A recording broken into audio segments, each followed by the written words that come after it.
I first met in person with Mary E. on the summer of 2007. I had arranged with her husband of 15 years, Terrence, to see her for an interview. Mary had initially agreed. Since I was not a newsman but rather an amateur writer gathering information for a few early college assignments and, if all went according to plan, some pieces of fiction, we scheduled the interview for a particular weekend when I was in Chicago on unrelated business. But at the last moment, Mary changed her mind and locked herself in the couple's bedroom, refusing to meet with me. For half an hour, I sat with Terrence as we camped outside the bedroom door. I listened and taking notes while he attempted to fruitlessly calm his wife. The things Mary said made little sense but fit the pattern I was expecting. Though I could not see her, I could tell from her voice that she was crying.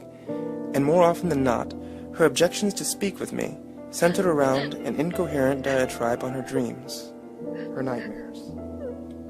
Terrence apologized profusely when we ceased the exercise, and I did my best to take it in stride. Recall that I wasn't a reporter in search of a story, but merely a curious young man in search of information.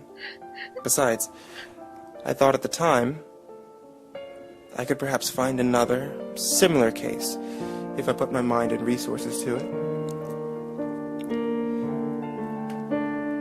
Mary E. was the sysadmin of a small Chicago-based bulletin board system in 1992. Chicago-based bulletin board system in 1992, when she first encountered Smile.jpg, and her life changed forever. She and Terrence had been married for only 5 months. Mary was one of an estimated 400 people who saw the image, and it was posted on a hyperlinks in the BBS, though she was the only one who had spoken openly about the experience. The rest have remained anonymous, or perhaps dead. In 2005, when I was only in the 10th grade, Smile.jpg was first brought to my attention by my beginning interest in web-based phenomena. Mary was the only often cited victim of what is sometimes referred to as Smile.dog, the being Smile.jpg is reputed to display.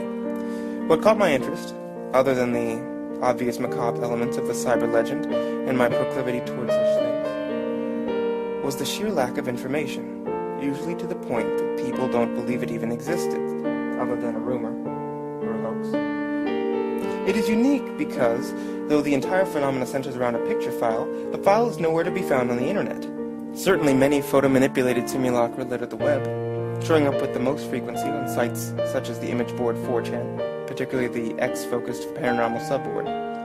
It is suspected these are fakes because they do not have the effect the true Smile.jpg is believed to have, namely sudden onset temporal lobe epilepsy and acute anxiety. This purported reaction in the viewer is one of the reasons the phantom-like Smile.jpg is referred with such disdain. Since it is patently absurd, though, depending on whom you ask, the reluctance to acknowledge Smile.jpg's existence might be just as much out of fear as it is out of disbelief.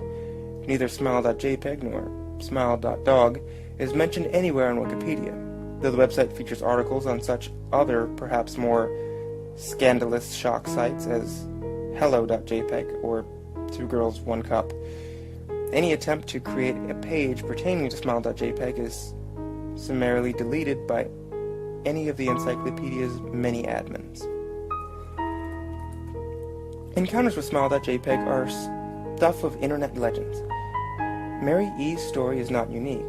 There are unverified rumors of Smile.jpg showing up on the early days of Usenet, and even one precedent tale that is in 2002, a hacker flooded the forums of a humor and satire website, Something Awful, with a deluge of Smile.dog pictures, rendering almost half the forum's users at the time epileptic.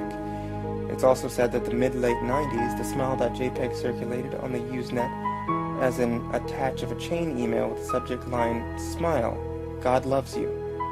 Yet despite the huge exposure these stunts would generate, there are very few people who admit to having experienced any of them, and no trace of the file or any link that's ever been discovered.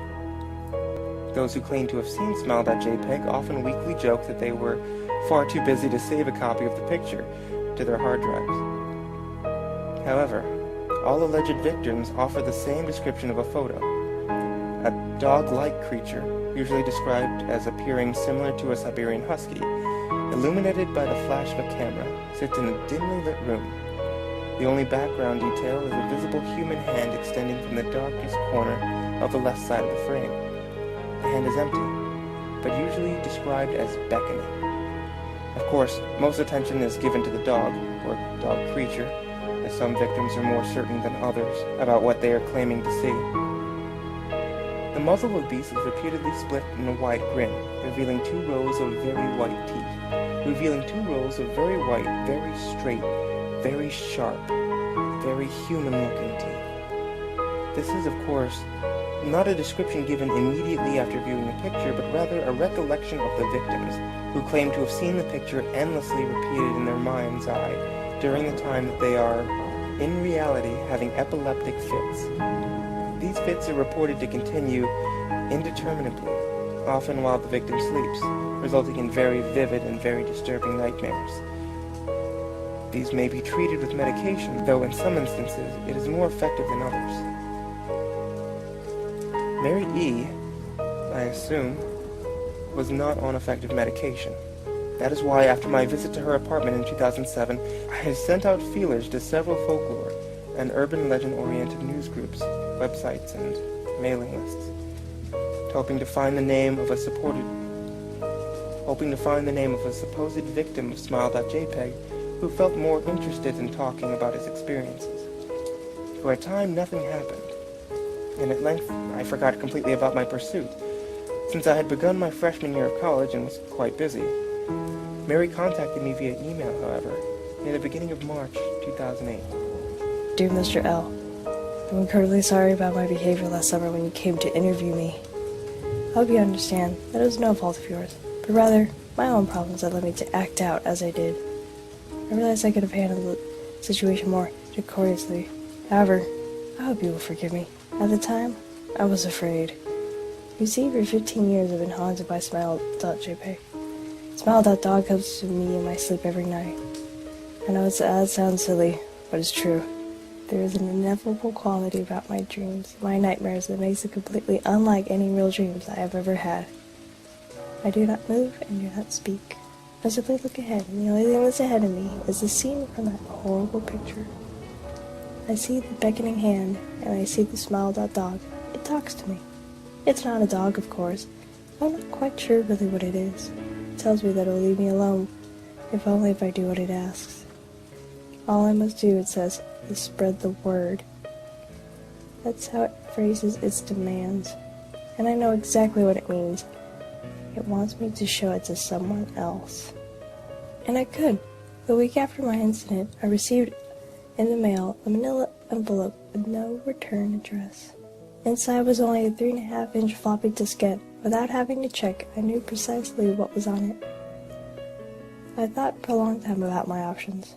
I could show it to a stranger, a co-worker. I could even show it to Terrence, as much as the idea disgusted me. And what would happen then? Well, the Smile.dog kept its word. I could sleep. Yet, if it lied, what would I do? So I did nothing for 15 years, though I kept the diskette hidden amongst my things.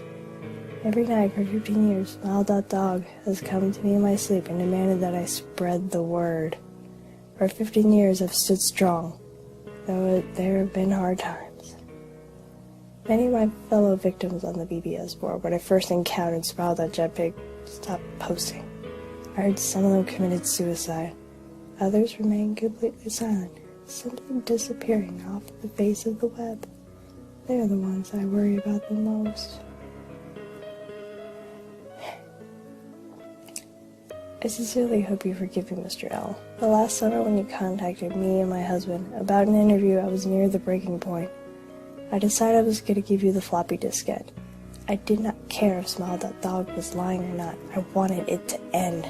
You are a stranger, someone I had no connection with, and I thought you would not feel sorrow when you took the diskette as part of your research and sealed your fate. Before you arrived, I realized what I was doing. I was plotting to ruin your life. I could not stand the thought. In fact, I still cannot. I am ashamed, Mr. L., and I hope that this warning will dissuade you from further investigation of Smile.jpg. You may in time encounter someone who is, if not weaker than I, then wholly more depraved, someone who will not hesitate to follow Smile.dog's orders. Stop while you're still whole. Sincerely, Mary E.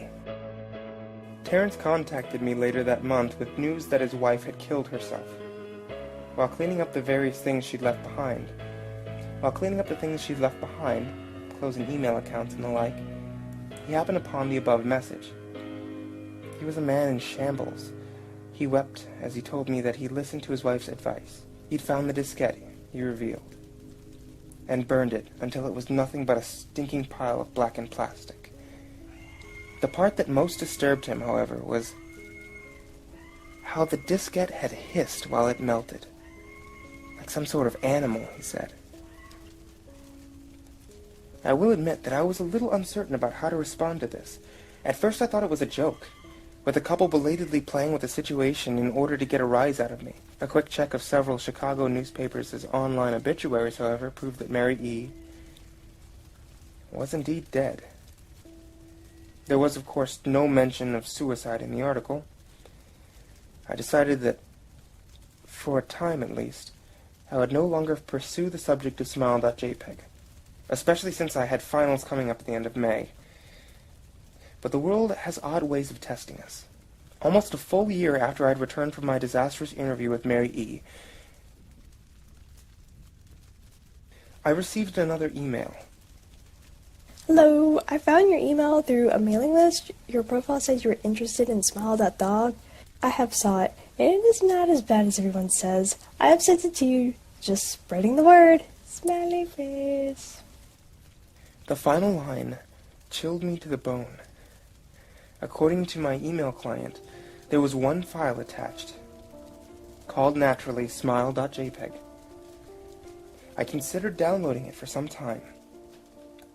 It was most likely a fake, I imagined, and even if it wasn't, I was never wholly convinced of Smile.jpg's particular powers. Mary E.'s account had shaken me, yes, but she was probably mentally unbalanced anyway.